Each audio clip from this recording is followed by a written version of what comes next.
Welcome to Cyber Explain channel. Today we are going to discuss Cloud IAM Deep Dive, AWS, Entra ID, GCP secrets revealed. Alright, so we've all heard about the cloud, right? It's amazing for agility and scalability, but when it comes to who can do what, it gets a whole lot more complex. Unlike on-prem, resources are dynamic, distributed, and often managed by third parties. This means our traditional IAM playbooks need a serious upgrade. We are talking about a massive attack surface that's constantly shifting, making robust identity and access management not just important, but absolutely critical to prevent some pretty nasty breaches. Let's kick off with AWS. At its core, IAM is about managing who, or what, can access your AWS resources. You've got users, which are like individual accounts, then groups to bundle users with similar access needs, think developers or auditors. But where things get really powerful is with roles. Roles are identities that applications or services can assume to get temporary credentials, perfect for EC2 instances needing S3 access. And policies.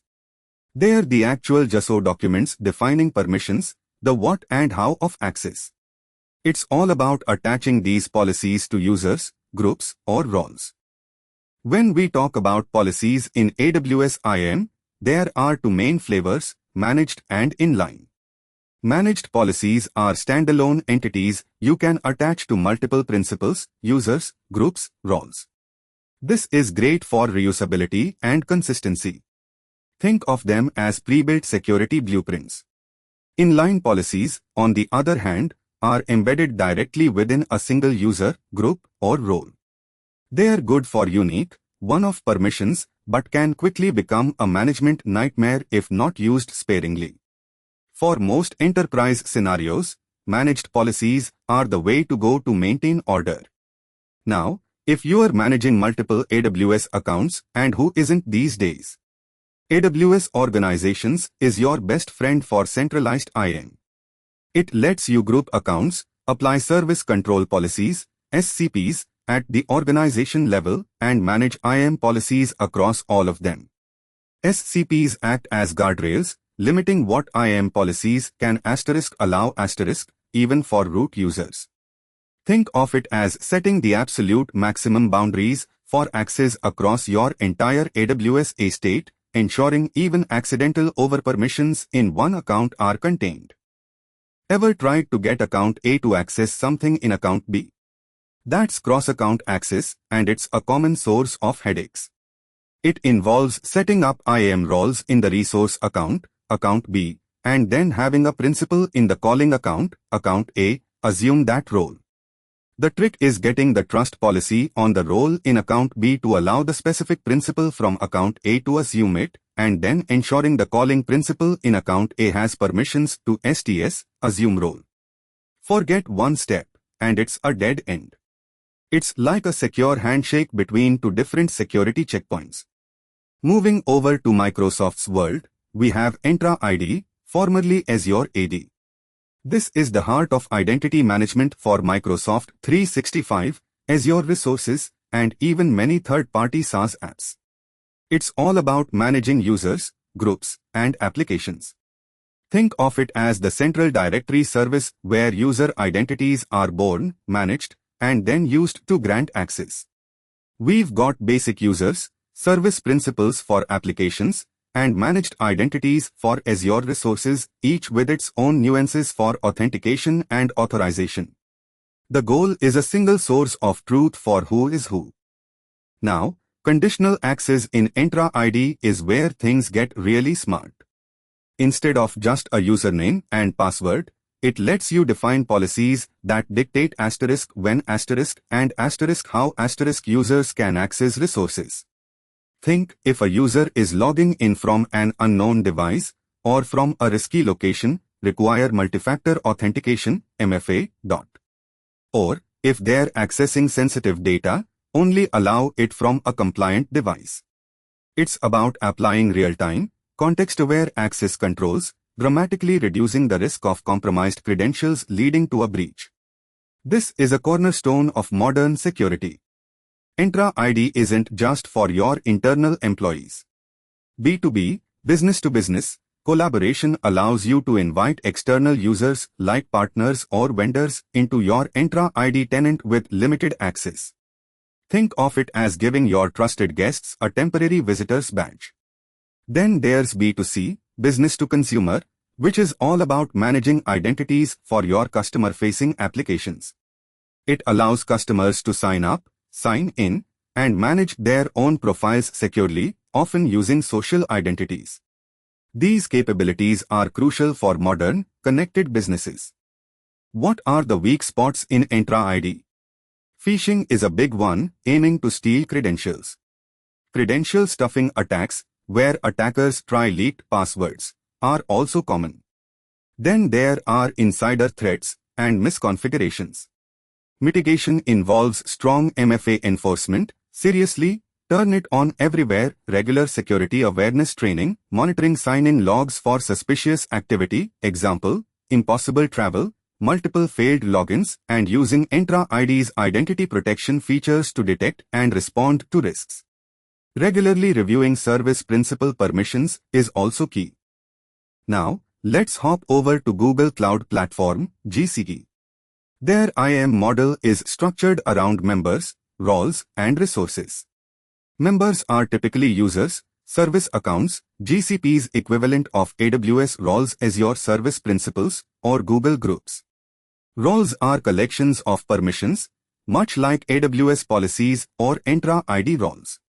GCP has basic roles, owner, editor, viewer, predefined roles, like compute admin, and custom roles for fine-grained control. Resources are the actual GCP services like compute engine instances or cloud storage buckets. You grant roles to members on specific resources or at higher levels in the hierarchy. One of the really elegant aspects of GCP IAM is its resource hierarchy. You can set IAM policies at the organization level, then folders, projects, and finally down to individual resources. Policies are inherited downwards. This means a policy set at the organization level applies to all folders, projects, and resources within it, unless overridden by a more specific policy lower down. This inheritance model is incredibly powerful for enforcing consistent access policies across your entire GCP environment. Imagine setting a universal no-delete policy at the top. Service accounts in GCP are crucial. They're special accounts that applications, virtual machines, or other GCP services use to authenticate to GCP APIs and resources.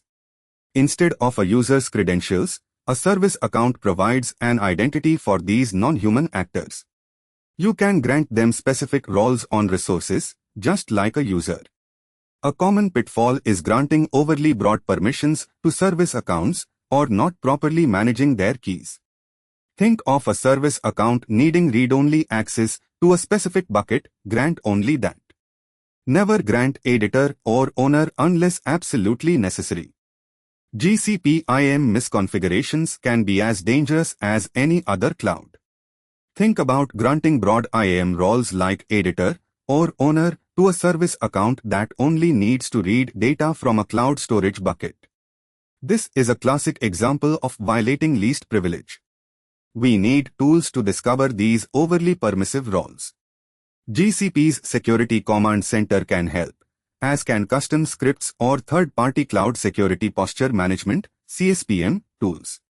Automating regular audits of IAM policies, especially for service accounts and highly privileged roles, is key to catching these issues before they're exploited. Let's talk about a very real scenario. Imagine a development team, maybe under pressure to get a new feature out, needs to store some customer data temporarily in an AWS S3 bucket. In their haste, they configure the bucket policy to be publicly readable, or worse, they attach an IAM policy that grants all access to the bucket, not just for their specific application, but for any authenticated AWS user. This oversight, perhaps an accidental public read-write, or a poorly scoped IAM pass role leading to unintended access, can expose sensitive customer data to the entire internet. This isn't just hypothetical, it's a pattern we've seen time and time again. So, the data is out. What do we do? Detection is key. This means having robust logging enabled. For AWS S3 it's CloudTrail for API calls, and S3 access logs for object-level activity. We'd look for unusual access patterns, requests from unexpected IP addresses, a sudden surge in JIT object requests, or modifications to bucket policies. Forensics involves digging into these logs to reconstruct the timeline. When was the policy changed? Who made the change? What data was accessed? This is where meticulous log management and retention become lifesavers. The fallout from that S3 breach points directly to the failure of least privilege. The fix? We need to ensure that *no* user, group, or role has more access than they absolutely need.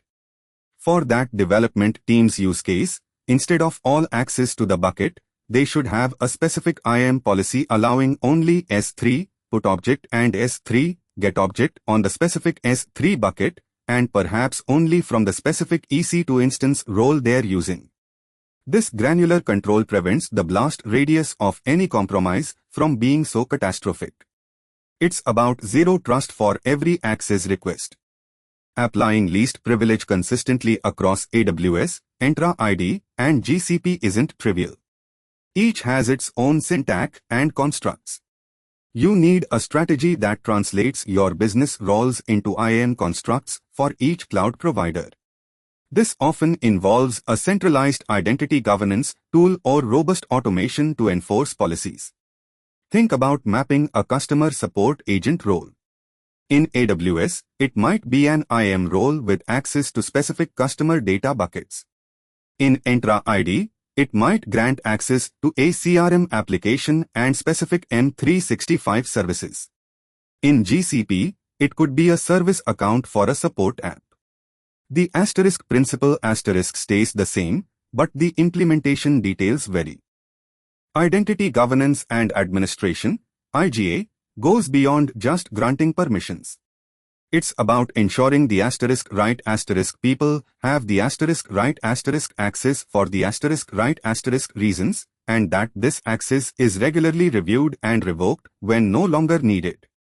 This includes things like access reviews and certifications, segregation of duties, SOD enforcement, and automated provisioning deprovisioning workflows.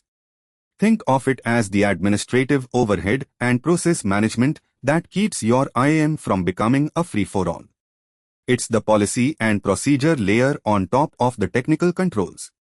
Attackers are absolutely salivating over IAM misconfigurations. They'll scan for publicly accessible S3 buckets, hunt for overly permissive IAM roles, or exploit weak credentials. A classic move is finding an IAM user with IAM list policies and IAM get policy version permissions. They can then enumerate all policies, find a vulnerable one, and try to exploit it. Another favorite is targeting service accounts with broad access or poorly managed keys. It's a constant cat-and-mouse game where attackers are looking for the easiest path in, and IAM is a prime target. How do we catch these attackers? By monitoring IAM activity religiously. In AWS, CloudTrail is your best friend.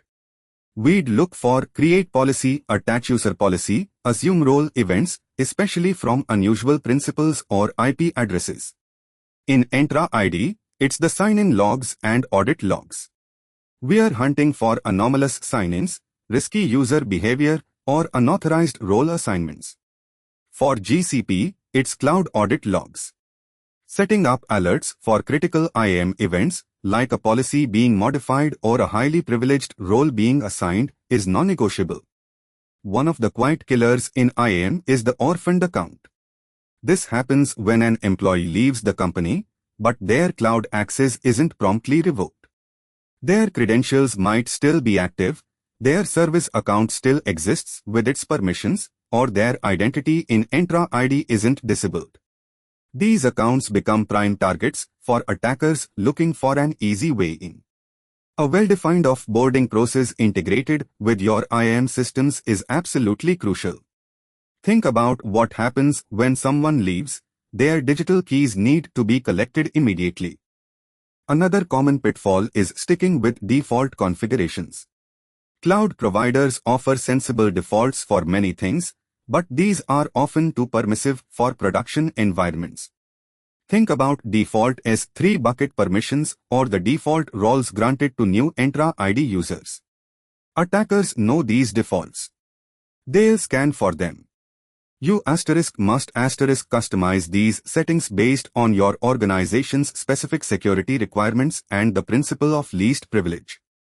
Default is rarely secure enough for sensitive workloads. This is a big one, granting God mode permissions.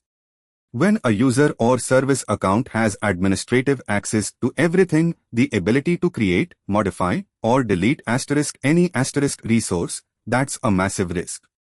If that account is compromised, the entire environment is at stake. We see this with accounts like AWS root, overly broad Entra ID global administrators, or GCP project owners. These should be used with extreme caution, have MFA enforced, and be heavily monitored. Ideally, these accounts are only used for very specific, infrequent tasks. Detecting when someone gets too much power is crucial.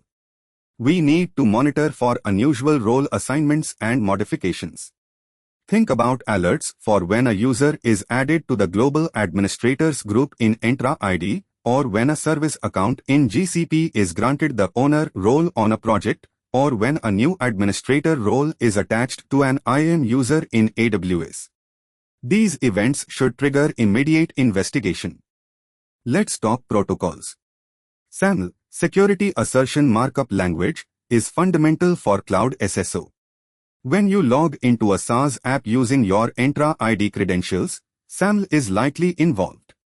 The identity provider, like Entra ID, asserts your identity to the service provider, the SaaS app, using a SAML assertion. This means the app trusts Entra ID to vouch for who you are, so it doesn't need to manage its own user database or login process. It streamlines access but requires trust between the IDP and SP, and proper assertion signing to prevent tampering. OAuth 2.0 is all about delegated authorization. Think of granting a mobile app access to your Google Photos without giving it your Google password. The app gets an access token from Google, which it uses to access your photos. You, the resource owner, authorize this. This is huge in cloud apps, especially for third-party integrations. It's crucial to understand the different OAuth flows, authorization code, client credentials, etc., and to correctly scope the scopes parameter. Granting read-write when only read-only is needed is a classic mistake that opens doors. OpenID Connect, OIDC, is built on top of OAuth 2.0. While OAuth is about authorization, what can be accessed, OIDC adds an identity layer. It allows clients to verify the identity of the end user based on the authentication performed by an authorization server and to obtain basic profile information about the end user. So, you authenticate with OIDC, get an ID token, which is a JWT web token, and that token contains claims about you, like your name and email. This is incredibly common for modern web and mobile apps. It makes identity portable across services. Tokens are great, but they can be abused. Token replay attacks happen when an attacker intercepts a valid token, like a SAML assertion or OAuth token, and reuses it to gain unauthorized access. This is why short-lived tokens are crucial, along with proper validation of issuer, audience, and signature. Session hijacking involves stealing an active session cookie or token from a legitimate user, often via cross-site scripting, XSS, or by accessing a compromised device. Securely storing tokens, using HTTPS everywhere, and implementing short token expiry are key defenses. How do we detect these token-based attacks? We need to monitor token issuance, usage, and validation failures. If we see a sudden spike in token requests for a specific resource from unexpected sources, or if a token is presented multiple times from geographically diverse locations in a short period, that's a red flag. Logging and analyzing token requests, especially for sensitive resources or privileged roles, is vital. Also, watch for errors related to token validation. Invalid signatures, expired tokens, or incorrect audience claims can indicate tampering. This is a classic mistake when setting up Cloud IAM, creating a role or group that grants access to *all applications or *all resources. For example, an Entra ID group that has access to every single M365 app, or an AWS IAM role that can access any S3 bucket. This directly violates least privilege and creates a massive attack surface. If an attacker compromises just one user in that group or one instance assuming that role, they potentially have unfettered access. It's like giving a janitor the keys to every single room in a secure facility. We need tools to find these all-access scenarios. This involves analyzing your IAM policies and role assignments across all cloud providers. Tools like AWS IAM Access Analyzer, Entra ID Identity Governance Features, or GCP Security Command Center can help identify overly permissive policies or roles. Custom scripts that parse IAM policies and check for overly broad resource specifications, like * or S3 *, are also effective. Regular audits of all IAM configurations are your best defense here. Identity federation is how we allow users to authenticate once and access resources across different security domains or identity providers.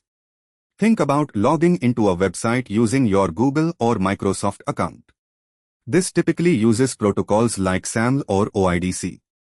Your primary identity provider, example, Entra ID, authenticates you and then securely passes an assertion to the service provider, the website. This is essential for SaaS adoption and for enabling seamless user experiences without requiring users to manage countless separate logins. Federation is powerful, but it can be a target. Attackers might try to compromise the identity provider, IDP, directly, or they might try to manipulate the trust relationship between the IDP and the service provider, SP. For example, if an attacker can somehow trick an SP into trusting a malicious IDP, they can control who gets access. Ensuring strong security on your IDP, like enforcing MFA on admin accounts and carefully configuring the trust relationships, including validating certificates and endpoints, is critical. Don't blindly trust any federation metadata. We need to monitor federation and SSO events for anomalies. Look for unusual sign-in attempts from federated sources, failed authentication attempts that shouldn't be happening, or changes to federation trust configurations. If you use Entra ID as your IDP, monitor Azure AD sign-in logs for federated sign-ins and look for high-risk scores. In AWS, monitor CloudTrail for STS, assume role with similar or assume role with web identity calls. Any unauthorized modifications to your federation metadata or trust configurations should be a high priority alert.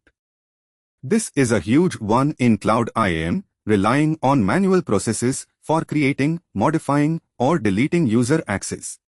When a new employee joins, or an existing one changes roles, their access needs to be updated quickly and accurately. Manual processes are slow, error-prone, and lead to delays. This means new hires can't be productive, and worse, when someone leaves, their access might not be revoked promptly, leaving the door open for misuse. Automation is key to managing the dynamic nature of cloud identities. The solution to manual processes is automation. Tools like AWS IAM Identity Center, formerly SSO, Entra ID Provisioning, or GCP's Identity Platform, along with connectors to your HR system, like Workday or SAP, can automate the entire user lifecycle. When HR marks an employee as terminated, the system should automatically disable their cloud accounts, revoke their permissions, and remove their access across all connected cloud platforms and SaaS apps.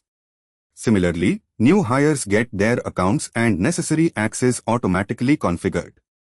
This is the backbone of efficient and secure cloud IAM. So, we've covered a lot from the core concepts in AWS, Entra ID, and GCP to the unique challenges and attack vectors. Remember, cloud IAM isn't a set-it-and-forget-it thing. It's a continuous process. New services are added, configurations change, and threats evolve. Regular reviews, vigilant monitoring, and a commitment to the principle of least privilege are your best defenses. Keep learning, keep experimenting safely, and keep securing your cloud environments. Thanks for watching. Subscribe to the CyberExplain channel. See you on the next video.